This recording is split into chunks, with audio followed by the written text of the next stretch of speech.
I'm now joined by my other guests as we speak about the concern for the number of stray animals here in Trinidad and Tobago. I, for one, have noticed an increase in the number of stray animals, and unfortunately, the number of deceased animals that we see along the roadways here in Trinidad and Tobago. Well, I'm joined by the chairman of the Trinidad and Tobago Society for the Prevention of Cruelty to Animals, or the TTSPCA, the chairman of the council, Miss Sita Kuruvilla. Good morning. Good morning. Good morning. Thanks for having me. Well, thank you for joining me this morning. So this was actually raised as a joint select committee last Friday. The number of stray dogs here in Trinidad and Tobago and the lack of facilities to actually care for them. Could we start there actually with the lack of facilities? I know there are many NGOs actually doing their part, such as the TTSPCA, the Mustafa Project, and the Animal Welfare Network. But in terms of, from your perspective, is there enough being done from the local government perspective in terms of facilities that are set up to actually house these stray animals? Are there enough resources and facilities? Well, there certainly aren't enough resources. As you mentioned, most of the current facilities available are run by NGOs. There's the Port of Spain, TTSPCA Port of Spain facility. We also have one a shelter in Bacolet in Tobago. There's a sanctuary in South Uraput run by Animals Alive. And there are a number of other groups that house animals in sort of small scale sort of shelters or even almost home environments. But in terms of government facilities, I understand that the San Fernando Pound is now operational. So that is really the only government-run facility in the country. And it is really completely inadequate for what we're facing now with the numbers of stray animals on the road. Well, let's speak about those numbers because according to one government minister, he's suggesting that at any given period, in any area across TNT, you can probably count roughly 100 stray dogs roaming the streets. I mean, the numbers have gotten so terrible, especially coming out of the COVID-19 pandemic. To what degree has the COVID-19 pandemic affected the ability of dog owners or pet owners to actually take care of their best friends? Well, in Trinidad, there's been a history of abandonment of unwanted animals. I mean, this has always been a problem. People just leave litters by the side of the road. If they don't want animals, if the female dog or cat has been producing too many litters, they think nothing of just abandoning them somewhere. So with that history of abandonment, you are actually generating quite a large population of strays. COVID really took a toll on owners, pet owners. Costs of pet food and other supplies has gone up significantly. And also often people have had to move from their homes. We've had people who've been evicted. We've had people who had to move into apartments. And many of these new apartment buildings, HDC apartments and HDC developments do not allow pets. So people have just, in many cases, I think to a very great extent, abandon the animals. There aren't sort of easily available facilities to house these animals. And so people there's just a high level of abandonment. And when we get calls on a daily basis where pet owners will say, listen, I have to give up my 2 dogs, my 3 dogs, my 5 cats or whatever. and I don't want to drop them on the side of the road, so you need to take them. So even when we are very overstretched, we have to make an assessment about what is the best thing for the animal. And if it is likely that the owner is going to abandon the animal, then we will take it in, even if we honestly don't have the space anymore. We are constantly stretched for space. I'll come back to that issue of space in a moment. But it's very unfortunate that even those who want to take care of the animals or their pets, they just simply cannot afford to. In some instances, they can't even look after themselves. But there's another side of it, and that is ignorant owners. I know of one example where an owner refused to have their dog spayed. The dog went into heat, and as much as the neighbors tried their best to actually, secure the dog, unfortunately, she became pregnant. But up until now, there's no clue as to what's even happened with her puppies. So, is there a high prevalence of ignorance as well within the population that they just simply don't care? There are those who don't care or who treat any kind of intervention or offer of help as an insult to their capabilities to look after their own animals. But I think there's a growing recognition that spaying is important and that it does improve the health of the animal and improve the life of the owner, because there's less kind of confusion around with everything related to females coming on heat and so on. So there's a growing recognition that spaying is something desirable. And a number of the NGOs have really risen to the task of trying to offer low-cost alternatives. So you have groups like, Animal Welfare Network really started or launched the low-cost spay program in 2005. So that was like one of the first initiatives. Then you have Animals 360, focuses on providing low-cost spay services. TTSPCA does as well. We offer a low-cost clinic, and a number of the vet clinics do periodically. So there's a recognition, there's a need for this, and a lot of people do participate, but not enough. And the thing is, the services have to be very accessible and very affordable for people to take advantage of them. And if you don't actually sometimes bring services to people, they won't access them. Mm-hmm. And there's really no legal requirement to have your pet spayed. And this is something we should be looking at a lot more seriously. Mm-hmm. Is there any legal, any ramifications in place for individuals who abandon their pets? I mean, it's very hard to if there's a dog without a collar or microchip, to actually pin them back to their owner. But in instances of which that can be done, or we are aware of who the owner is, are there any repercussions for their actions?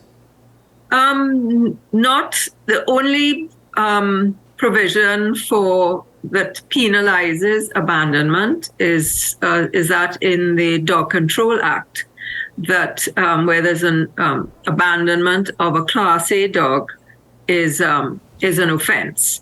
But in terms of other dogs, Class B dogs as they're called, or other dogs that are not classified as Class A or dangerous, potentially dangerous, there's really no provision that makes abandonment an offense. Mm-hmm. Let's just to clarify, a Class A dog is a pit bull, a Filo Brasileiro, a Dogo Argentina, or a Japanese Tosa. Let's just clarify that one. American Bully, there are actually six breeds. But yes, I mean, the ones that you commonly see in Trinidad are pits and American Bullies. Those are the two most common that people are now breeding again in great numbers because nothing was done about the legislation. So, and we are getting those abandoned as well. I mean, well, but then how do you, if those are abandoned, how do we even deal with those dogs who Sometimes an individual can't even approach them, dependent upon how they were raised. I mean, even some of these dogs are abused to the extent that they don't even know how to approach a human being anymore without showing some signs of aggression, purely out of fear. So how do institutions, organizations such as your own actually deal with the instances of where Class A dogs are abandoned? Well, we have done, we take in Class A dogs when we have to, when they're given up and so on. And we have also picked up many Class A dogs. People call us, either they're very concerned about the welfare of the animal or they're concerned about their own welfare. We've had people call us because they're afraid to leave their house because a pit bull has turned up and curled up in the garage or something. And when we can, we go out, and our staff are pretty accustomed. They have a lot of experience dealing with dogs. And we will try to bring in the animal. And a number of the NGOs have done the same thing. They will try to respond, and they will, try to pick up the injured animal. But it's far from ideal. I think if we're going to tackle this problem at all, you do need to have a comprehensive plan. This is a population control problem to a great extent. So there are a number of elements that you would need to put in place to deal with a population control program. But you need to have some kind of centralized mechanism. You have a lot of NGOs doing their part, but unless we have a centralized mechanism and a plan that we're putting in place, and that has to have significant government input and support, we're really not going to make a dent in the problem. So simply formulating and passing legislation is not the only answer. It's an all-around effort, and there are other factors such as the mechanisms of which you just used as an example are necessary. But let me move forward now to the work that organizations such as your own does, and the role and its impacts. Let's start off where we left off with regards to space. The facilities through these NGO organizations, is there enough space given the number of animals that we now seeing on the streets? There's never enough space. That you can build 2 more shelters and you can fill them up in a week. There's just not enough space. The demands on the shelter facilities are just overwhelming. As I say, if you spend one day at the TSPCA and you listen to the calls that come in, the constant calls that come in, and they are, to a great extent, it's people wanting to give up animals. Dogs, and particularly cats now. There's a population explosion of cats in the country. So people, people want to give up animals, or people pick up animals off the road and rescue them, and then need to find somewhere to take them. And there's just never enough space. Everybody's full. All the spaces are filled. It's a constant problem. And ultimately, Ms. Kuruvilla, is there any designated period of which an animal is taken care of, or before it has to be put down? That's a very difficult decision. I hate the thought of it, right. But you guys working at these organizations sometimes, or not sometimes, many a times have to make these difficult decisions. Is it like a designated period, or is it now that even given the numbers, that in instances you might not even have a choice? Euthanasia is a very thorny subject. It is the topic that divides NGOs across the board in many countries. Some people feel that it is a step that should never be taken. However, as I say, we deal with overwhelming numbers, and we have to make decisions. Do we turn people away and say, no, we don't have space? if we think that they are likely to abandon the animals or the fate of the animal will be worse. So we have to think about, at the end of the day, what will the animal suffer more if it is turned away from a shelter than if it is taken in? And maybe it has to be humanely euthanized because there's no space, or the animal is in very, very poor condition, or it is unlikely to be rehomed in a reasonable amount of time. Now, our facility is not a sanctuary. We have never claimed that. Our facility is classified as an open admission shelter. So it means that really we try not to turn away cases that need to be taken in. We do an assessment when animals come into the shelter. And if we don't have the space, if the animal's in poor condition with chronic, let's say, skin problems or problems of temperament or poor behavior, we may euthanize in a pretty short space of time.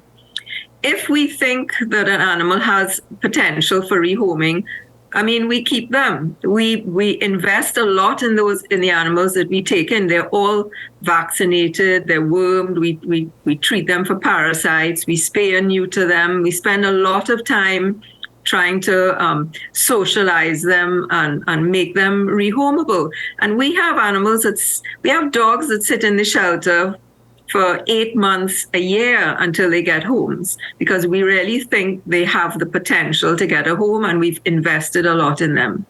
But with sheer numbers coming in, and sometimes, well, some of these dogs that come in, maybe street dogs, they cannot tolerate being in a shelter. You know, it's a stressful environment. It's an institution, really.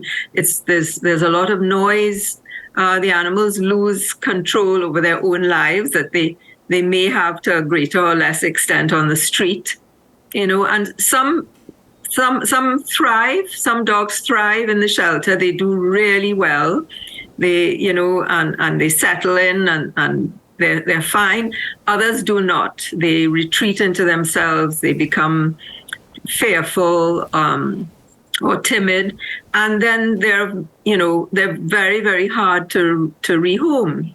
We do have a foster program, and we try to move like very young animals into the foster program, or sometimes those that do need a certain amount of rehabilitation, you know, because they've been abused or neglected. And we do try through the foster program where they go into homes and they are rehabilitated in that way. But there are limits to the amount of fosters available as well. But what about adoption? I mean, as much as we're seeing individuals who unfortunately have had to I never like to say that they have to abandon their dogs. I think that is still a very cruel suggestion. But there are those who are no longer able to take care of their pets. Are we also seeing those who are coming forward and adopting more? Because there's some people who would say, I'd just rather go to a breeder and buy a purebred dog or get this dog or whatnot. And unfortunately, those within such shelters, they're forgotten, they're left behind. Yeah. But do we see people more and more now willing to adopt and coming forward to adopt? Yes, we are constantly promoting our animals for adoption, right? And we do get, I mean, the figures vary from year to year. We had fantastic adoptions in 2020 when people were locked down at home. We had, I think we had some of our largest numbers. We adopted out almost 500 dogs and cats during the COVID period because people were home and they were, interested, and the children were home and so on. And then adoptions dropped off dramatically in 2021 and 22.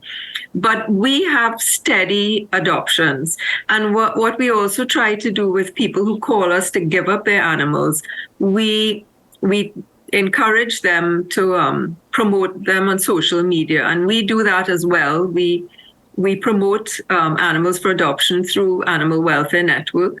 for the owners, and a lot of them get them adopted that way, and they don't ever have to come into the shelter.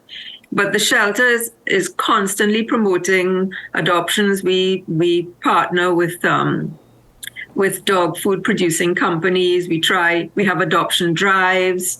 As I say, all the animals that go out are spayed and neutered. They go out with a collar and an ID tag. They're vaccinated and everything. They're in good health. And our adoption fees are minimal. I mean, we ask $350 to adopt a dog from our shelter, and you are getting an animal that's in really good condition, spayed and everything, and a collar and an ID tag.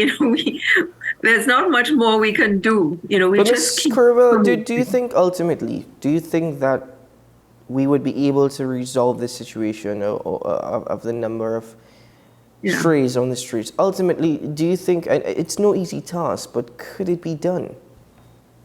I think it could be done. You have to have the impetus to do it. I had mentioned at the Joint Select Committee that we should look at some of the other islands. Antigua has a dog registration and control authority, and they have dog control officers who implement this legislation, and they seek to register, license, and ID tag their dog population. Bahamas has an animal protection and control board. So these are centralized authorities that can look at the whole situation in the island. And of course, these are islands with where tourism is really important. So they cannot afford to have stray dogs all over the place. I mean, visitors do not want to have to see this. It affects many of them quite badly, and it puts them off visiting the country. Well, Ms. Kuruvilla, sorry, go ahead, continue. Yeah, we have this opportunity here because they recently proclaimed legislation, the Animal Diseases and Importation Act, also creates a central, an advisory committee to the Minister of Agriculture. And that ministry has taken on the role of animal welfare and also potentially the formation of dog control plans and so on. So there is the opportunity created in that law to form a sort of oversight body that could come up with the necessary plans and gather together the stakeholders involved in such an effort. Well, we're more or less out of time. I just have to very quickly ask you. I mean, people can go to TTSPCA's social media page and see the work that you all are doing, as well as other NGOs who are linked also to the TTSPCA page. But if it weren't for the private sector, could such organizations continue to function? If it weren't for the private sector, there would obviously be a lot more animals roaming freely on the streets here in TNT. Certainly. I think the efforts of the NGOs to promote spays and neuters, the efforts of the veterinary community to support these kinds of activities, and to take on low-cost work and take on cuts in their own income has been laudable. And but I think the problem, the situation is of such magnitude that you do need government intervention. Ms. Sita Kuruvilla, thank you so much for joining me this morning for this discussion. And I encourage anybody watching AM Prime this morning to do their part. It's not easy. It is costly. But I see pet store owners donating to the shelters all the time. I see private citizens donating to these shelters all the time. Whether it be just 1 pound of dog food or kitten food or any product that you can donate. Well, listen, we always give to foster homes, but we always tend to forget dogs are man's best friend, so we need to take care of them as well. Ms. Kuruvilla, thank you so much. Thank you for having me. Have a good day.